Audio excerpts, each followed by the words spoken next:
A few moments later.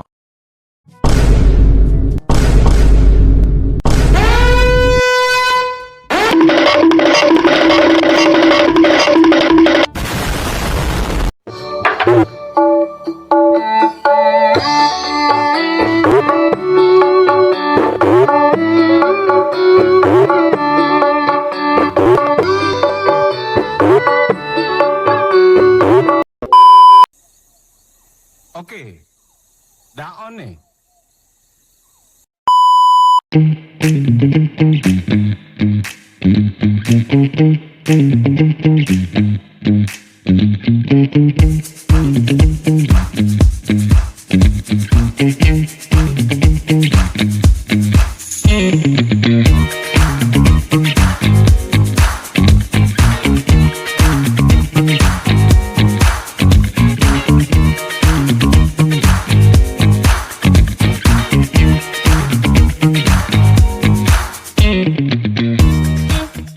Nasya!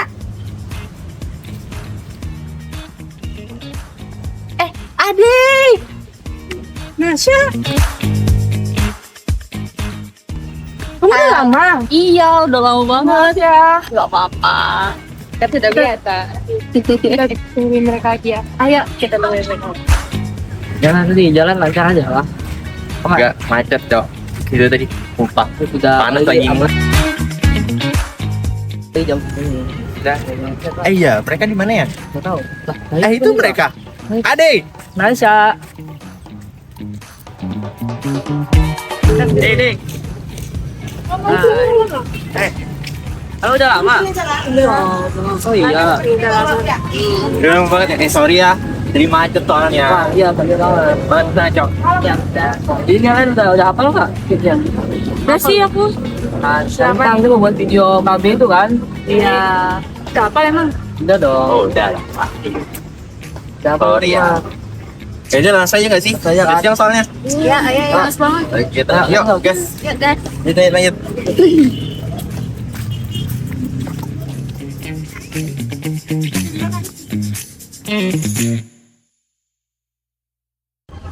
Halo semuanya, kenalin, aku Muhammad Cifatahillah dari Universitas Munawarman Fakultas Teknik, program studi arsitektur. Kali ini, aku dan teman-temanku mendapatkan tugas mata kuliah konstruksi bangunan 3 dengan judul High Class.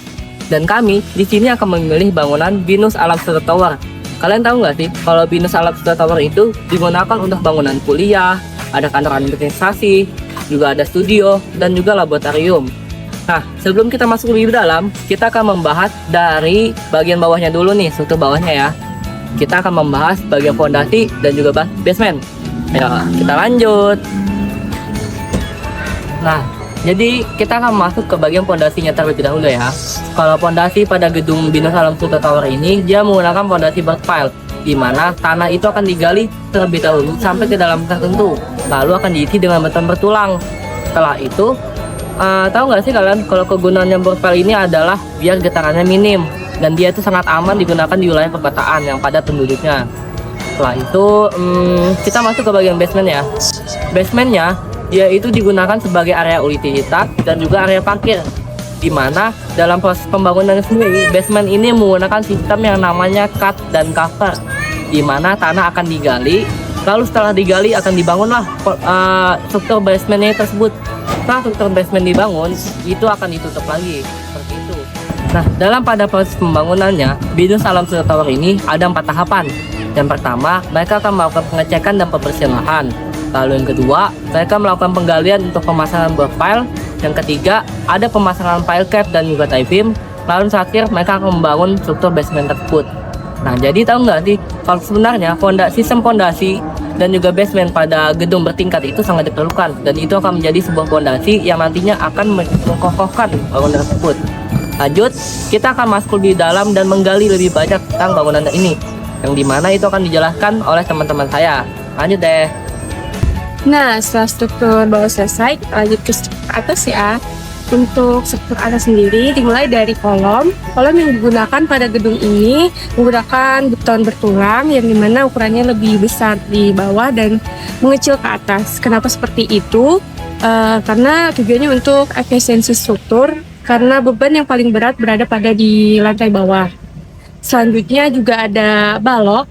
Balok pada gedung ini bertujuan untuk menghubungkan antar kolom, lalu juga menahan momen, serta juga mendistribusikan beban. Nah, selanjutnya ada plat lantai. Untuk plat lantai sendiri pada gedung ini menggunakan plat 2 arah, yang dimana tujuannya untuk menahan beban dari berbagai arah, serta memaksimalkan ruangan agar tetap terlihat luas tanpa menggunakan banyak kolom di dalamnya. Untuk proses tahapan pada struktur atas ini, biasanya dimulai dengan memasang backisting dan juga perancah, lalu ada memasang tulangan baja, lalu ada pengecoran beton, lalu ada curing atau perawatan beton, dan dilanjutkan lantai per lantai naik ke atas. Untuk proses ini biasanya dilakukan berulang kali sampai mencapai ketinggian beton yang diinginkan.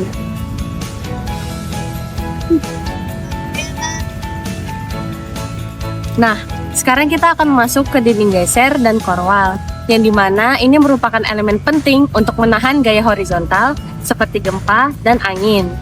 Untuk korwal ini masuk ke dalam area lift, tangga darurat, dan shaft instalasi, yang dimana area ini selain menjadi konstruksi bangunan, dia juga menjadi bagian dari sirkulasi gedung.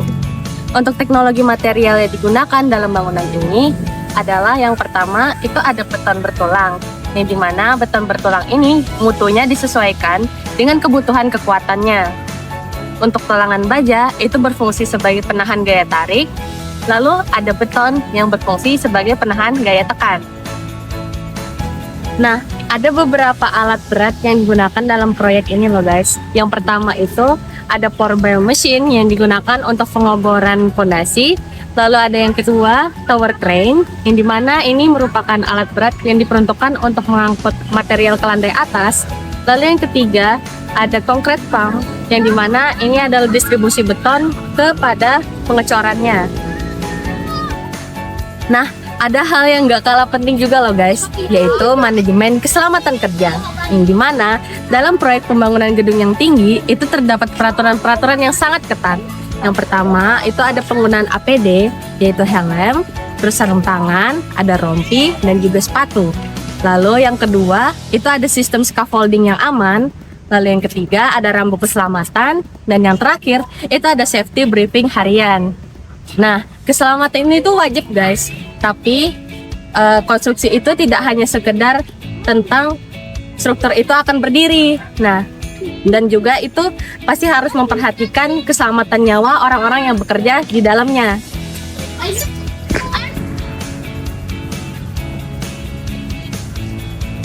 Nah, teman-teman, sekarang kita akan masuk ke dalam manajemen proyek. Manajemen proyek yang baik itu akan mengatur tentang jadwal, kemudian tenaga kerja, anggaran, dan juga pengadaan material agar pekerjaannya bisa selesai secara efisien dan tepat waktu. Kemudian untuk pembangunan gedung seperti Alam Sutera ini itu sudah menggunakan teknologi berupa BIM. Bagi yang belum tahu, BIM sendiri adalah Building Information Modeling, yang dimana BIM ini merupakan teknologi yang akan mempermudah koordinasi antar tim, baik dari tim arsiteknya, tim struktur, maupun MEP. Hal ini dikarenakan pada BIM sendiri itu semua data sudah digambar dan disimulasikan dalam 3D modeling yang sama, sehingga kesalahan perencanaan pada bangunan bisa terdeteksi sejak awal, dan hal ini akan mengurangi resikonya gagal bangun di lapangan. Nah, untuk sisi teknologi konstruksi yang modern dan keberlanjutan pada gedung Alam Sutera sendiri itu bisa dilihat dari 4 poin. Poin yang pertama itu adalah penggunaan kaca sebagai jalan masuknya cahaya matahari, sehingga terciptanya pencahayaan alami pada gedung tersebut. Kemudian yang kedua itu adalah sistem HVAC yang efisiensi energi. Yang ketiga itu adalah penggunaan material yang ramah lingkungan serta tahan lama. Dan yang keempat adalah optimasi tata ruang yang digunakan untuk meningkatkan kenyamanan pengguna. Nah, hal ini semua dilakukan untuk mendorong kenyamanan, rasa aman, dan keberlanjutan pada bangunan tersebut. Seperti itu guys. Oke, jadi tadi udah kami jelasin ya tentang bangunan HOS, yaitu BINUS Alam Sutera Tower lantai 21. Jadi itu saja yang bisa kelompok aku dan jelasin. Kalau lebihnya mohon maaf. Nanti itu kalau misalnya bingung kalian tulis di komen aja ya. Wassalamualaikum warahmatullahi wabarakatuh. Bye bye. Bye.